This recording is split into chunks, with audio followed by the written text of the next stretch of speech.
Imagine मेरे और आपके बीच में एक लड़ाई चल रही है या फिर आर्ग्यूमेंट हो रहा है, और जैसे ही हम रेजोल्यूशन पर पहुंचने वाले हो और सेटलमेंट होने वाली हो तो मैं आपको एक जोरदार थप्पड़ मार दूं,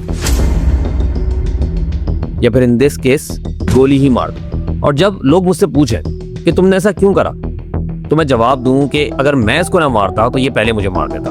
अब जाहिर है इस थप्पड़ के जवाब में आप भी हाथ उठाओगे और यहाँ से एस्केलेशन स्टार्ट हो जाएगी। एक के जवाब में 2 और 2 के जवाब में 3 और देयर इज नो स्टॉप। इस लड़ाई की वजह से मेरे आसपास के लोग भी तंग होना शुरू हो गए और अब मुझे रियलाइज होता है कि यार जो मुझे लग रहा था ऐसा बिल्कुल भी नहीं है, ये तो मुझसे ज्यादा पावरफुल है, और इफ नॉट पावरफुल एटलीस्ट इसमें करेज है। अब क्योंकि मैं फंस चुका हूँ तो मैं सारे दोस्तों को बुला लेता हूँ और उनसे बोलता हूँ कि इसको बोलो मुझे ना मारे और मेरी बात माने। मगर मेरे दोस्त भी मुझे बोलते हैं कि लड़ाई तुमने शुरू करी थी तो अब निपटो भी तुम खुद। इस लड़ाई के चलते मेरा इंटरेस्ट भी सेव हो रहा है क्योंकि फिजिकली तो मैंने आपको वीक कर ही दिया है, मगर आसपास के प्रेशर की वजह से और अपने ईगो की वजह से मैं फंस चुका हूँ। आप हार मान नहीं रहे और मुझे हार पसंद नहीं है और मैं हारना अफोर्ड कर भी नहीं सकता क्योंकि मेरा ईगो इतना बड़ा है, क्योंकि मैंने इतनी बड़ी बड़ी बातें दुनिया के सामने करी हुई है। अब मैं आपको प्रेशर डालता हूँ इस लड़ाई को खत्म करने का और आपसे बोलता हूँ कि अगर लड़ाई खत्म करनी है तो मेरी इन बातों को मानो।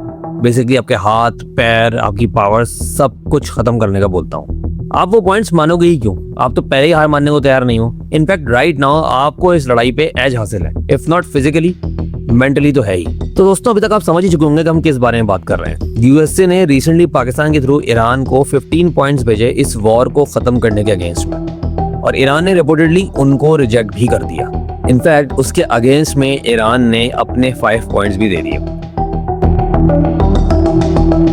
यूएसए ने टेबल पे ईरान के लिए 0 सैंक्शंस रखी हैं जो कि उन पर सालों से लगी हुई हैं, बट उसके अगेंस्ट में ईरान को अपनी मिलिट्री पावर्स को लिमिट करना पड़ेगा, अपनी न्यूक्लियर फैसिलिटीज को डिसमेंटल करना पड़ेगा और अपनी मिसाइल प्रोडक्शन को लिमिट करना पड़ेगा। एज ऑफ नाउ इजराइल ने ईरान के ऊपर अपने हमले नहीं रोके हैं और ऑब्वियसली उसके जवाब में ईरान भी मिडिल ईस्ट के ऊपर और इजराइल के ऊपर हमले कर रहा है। अब देखना इंटरेस्टिंग ये होगा कि ईरान फिर से डोनाल्ड ट्रंप के ऊपर ट्रस्ट करता है या नहीं।